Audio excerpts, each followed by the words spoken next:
Alright guys, welcome back to VALORANT News. Finally, the confirmation has arrived from NRG as to what their roster is going to be for the upcoming VCT season, and no doubt about it, this is on paper one of the scariest teams in the Americas, if not in the entire world of global VALORANT. The big question though remains, who's going to do the in-game leading on this team?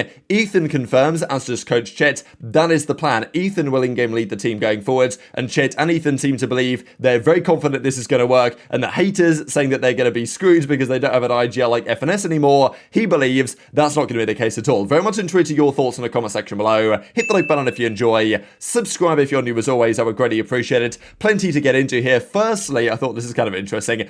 VCT China Ascension. Deadlock has finally been picked. Finally, after ever since Deadlock's introduction, she'd never been picked in a pro game at all, like even, top AM game kind of like this. But it was the case finally today, and actually worked out really rather well. It was the map 2 ascent between NIP and Keep Best Gaming, and Aaron here on the Deadlock goes 19-10 for the dub. So they end up winning this series as well, a 2-1 over Keep Best Gaming to keep Ninjas in Pajamas alive in the tournament. And this is the way the bracket presently looks. So here you go. Let me just hit the refresh on this real quick because this series at the bottom is still ongoing. But yeah, so NIP went down to the first round to Nightwings Gaming. Rare Atom, though, one of the big favourites really here. They qualified through their group without losing a map. So 2-0-2-0, they're through to the playoffs. And of course, of these 8 teams on the left-hand side, only 4 make it through. Rare Atom are the first. We'll shortly find out whether Attacking Soul Esports or Dragon Ranger Gaming will make it through to the next rounds. And, we'll see if NIP as well can get the job done on Christmas Day because they play Nightwings Gaming very shortly after taking down Keep Best Gaming by using Deadlock, as we just saw.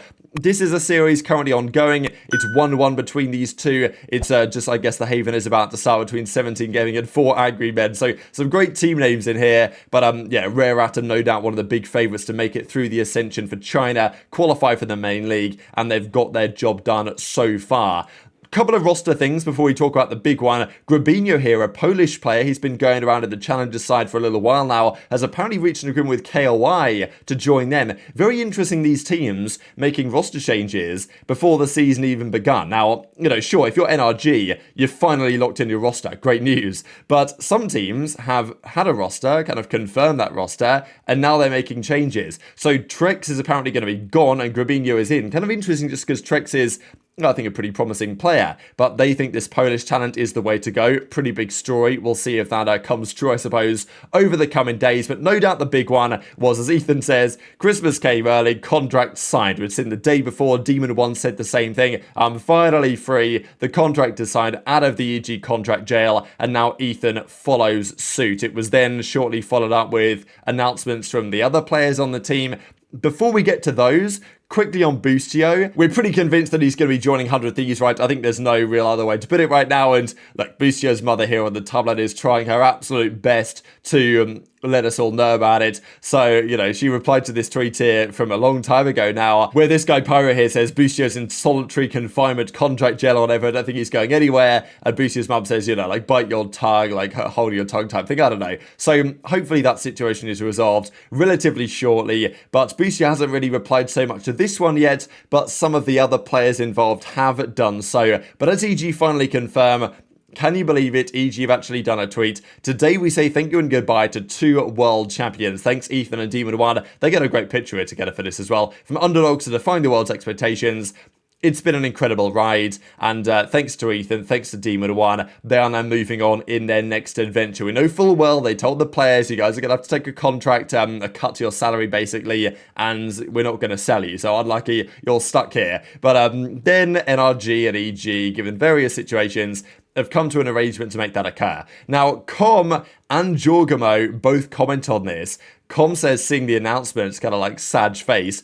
Jorgamo drops this one, meanwhile. So we're pretty sure that Jorgamo and Com are both going to stay on EG going forward. There were rumours that maybe they'd even get bought out elsewhere, but I guess someone was going to have to stay behind. Boostio was the in-game leader. He was definitely touted as being an important figure to be signed. He's going to go to 100T, and Ethan and Demon 1 were probably their 2 best players. So they're going to go to another team, and that team is, of course, going to be NRG. It's kind of funny, really. We've known this team for approximately 3 months. I don't know. I remember Exalt tweeted about it basically 3 months ago, and it's taken all this time. Now, I don't imagine that the team has been set for 3 months. I imagine they were working through contractual stuff. Now, Marved, we've known full well, was going to be here, and that's been known for a very long time now, like literally for 3, 4, 5 months, I don't know. It was always obvious that Marved, after the Sentinel situation, was probably going to end up here. But the big one really was, could NRG get the deals done with EG to sign Demon 1 and Ethan into the roster? That's what they've done. Of course, Ethan returning to NRG makes just so much sense for basically all parties. And as they even say here, NRG Revenge Tour 2024 with now this roster. So, you know, last year they had an interesting year. FNS and Som, I thought, did a great job, but Ardis was there, of course, with Ye departing ways with the Optic Core, then it became NRG. You guys know the story. But Victor and Crashies, they're still there, and of course now Marved is coming in. They needed 2 other players. They weren't going to bring back FNS and Som, so this is now the official announcement. Marved, Demon 1, Crashies, Victor and Ethan. There's no doubt, as far as I'm concerned, that this should be, if it works as intended, one of the best teams in the entire world. Like, it's a ridiculously stacked team on paper with what these guys have achieved in various situations before. And Ethan has experience with NRG and potentially has some experience in-game leading. And that will be, I think, the big question for this team going forwards. Now, lots of confidence, of course, with this roster, for good reason, from NRG. As Chet says, welcome to the boys. Long process to get these guys. I'm confident in taking 2024 as our season. Now, let's be honest, the Americas, let's just say the Americas, even disregarding the great teams in other regions, it's absolutely stacked over there. Like, you've got Loud, who are always going to be some sort of a force. You've got Lev, who could be the best team in the Americas. Getting Aspas, you know, Tex, that team is potentially pretty disgusting. Who knows what G2 will do as well this season, of course, the Ascension team. But, you know, then you've got even Cloud9 should be pretty decent. Then you're talking Sentinels, who just won the recent Africa TV tournament and, you know, looking like potentially on that form, according to FNS, top 3 team performance in the world. And now you've got these guys, which is effectively the best of NRG with the best of Evil Geniuses, the World Championship roster. So Ethan says, 3rd time's the charm, back on NRG as an organization. Hopefully it's going to work out on this particular occasion. But I guess that really comes down to how the leadership of the team goes, because Ethan then confirms, and it was actually Chet that confirmed in the replies, that Ethan will be doing the IGLing. Time to start the IGL skill tree. And you know, I called this a long time ago when this roster was being rumoured. It was always my opinion that Ethan would do the IGLing rather than Marved. That was the other option, right? Because Marved kind of did it for Sentinels and probably did an okay job. But I think it was quite clear that when Marved was IGLing, it took away somewhat from his ability elsewhere, which is also disgustingly good. So Victor and Crashies are incredibly good role players. And they've always had their moments over the years as well. They've never necessarily been the stars, and they won't continue to be the stars on this particular team, but we know how valuable they have been to winning teams in the past. You bring in Marved, just a disgustingly good player, especially in the clutch. I think people are somewhat even overlooking Marved slightly here, just because his end of his tenure on Sentinels, when he was IGLing, wasn't as good statistically. But we know the Marv that is there underneath. And then you've got Ethan and Demon 1, the 2 most important players, I think, for Evil Genius's World Championship run at the end of last season. Demon 1, of course, was basically the best player in the entire world. And then Ethan was probably overlooked in terms of how influential he was to the victories, in terms of his versatility. I mean, all those players are really versatile. But yeah, Ethan, I think, was just a phenomenal piece of that EG roster. And not to discredit the other guys as well, because they were a great team. Everyone played their part in winning that World Championship, including Potter. But on paper, like, if NRG could have done anything this offseason, this is surely the ideal outcome, no? I mean, if you let NRG pick the team that they'd have wanted, in like with all the options available, they probably would have basically chosen what they've chosen, and then it turns out those options were available from Evil Geniuses with all of the consequences. But how is it going to work with Ethan as the IGL? Because I think that the skill is no question. The chemistry stuff should also be no question because of Victor and Crashies, and you know, Ethan and Demon 1. We know Marv will probably fit in anywhere, so I don't think there's questions there. The only real question is what happens to the leadership side. Is there going to be a competent IGL like they had with Boostio? I also think it's somewhat underrated what Ethan probably did for the comms on EG. Like, it's not just that Boostio was the IGL and Ethan was sitting back and not saying a word. Like, I think he was impactful for their communication as well. And Ethan has tried this before. I mean, I think it was 100 Thieves days that he tried this a bit, and okay, maybe it didn't quite go to plan, but I know that he has been keen to try the IGLing role for some time. But also you've got to understand that it's not just him, you know? It's not always like there's one IGL and that's it.